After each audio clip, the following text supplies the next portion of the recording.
here I have a few examples from risk technology. The most important is not so much that, it's what we call the impact technology. The introduction of the FITLEG in Switzerland and the MiFID, as well as the MiFID II in Europe, has the goal to protect consumers when they invest.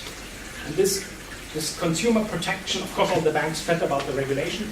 In the first idea is a good idea. People should only buy financial instruments they understand, and they can bear the losses of the financial instruments.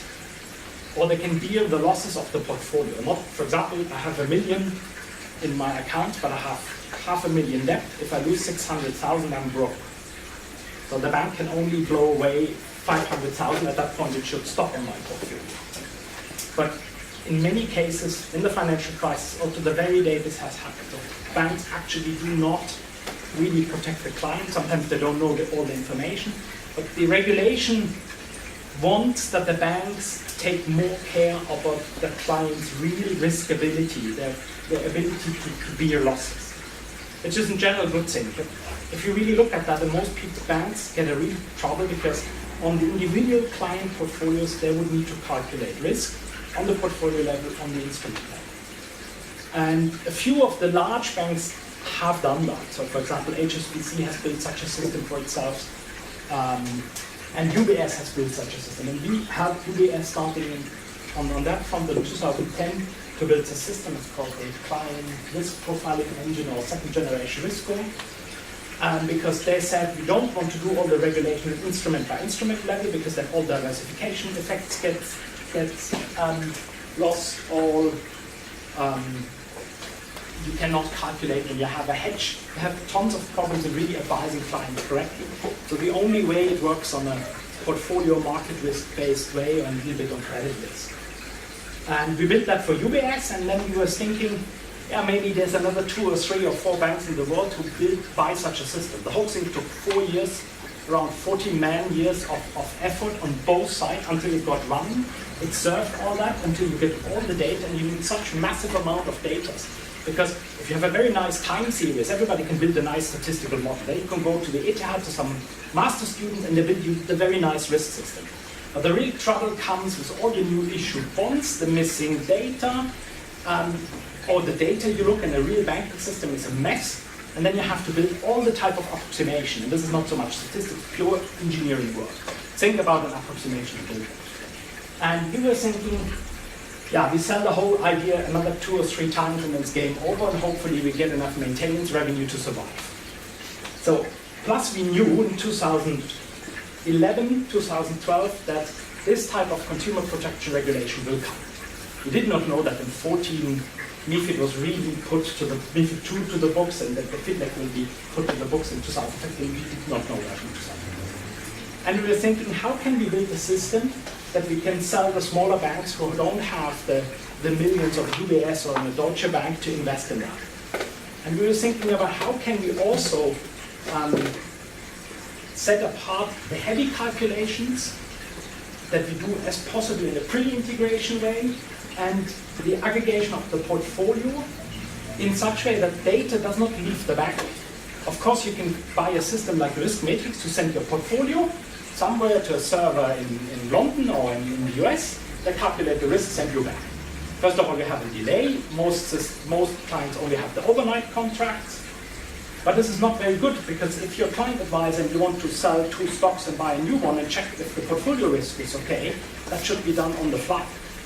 So you don't want to send this to Risk Matrix, wait 24 hours, or even wait 2, 3, 4, 5 minutes until you see, before you do the trade, the so-called pre-trade suitability. So we came up with the idea that we built what is called a risk factor technology. So we map the millions of instruments that are available to risk factors, so we make an enormous dimension reduction. And this can be done instrument by instrument, so you can parallelize massively. Of course, you need all the data, and then you can send this information on like market data, that you say, hey, Nestle has a better value to the Swiss market and to the global foods companies. Or this bond, let me say, a bond from BP in Britain is a AA bond, 5 years, so sits on the GDP yield curve and the GDP spread curve, plus a part we cannot explain. instead of sending also the time series. And in this way, the real big dimension reduction can be done where the data sits in a parallel fashion, and then this thing can be only sent. This can be calculated overnight, or where it's important during the day at a few update points, or when the market has really moved. And then in the bank, you build a small software that pulls in the portfolio positions, all the pre-calculation calculates there. So the problem was for us, how do we finance that? So we found a partner in Zurich Financial Information who had all the data. So they had 8 million values or ISIN numbers data with all the reference data. So meaning, if your stock, which currency are, where you listed, which parent companies you have, you need all this type of data. And this type of data in a full list only sits in, as far as I'm informed, five data provider companies have a full list of the data.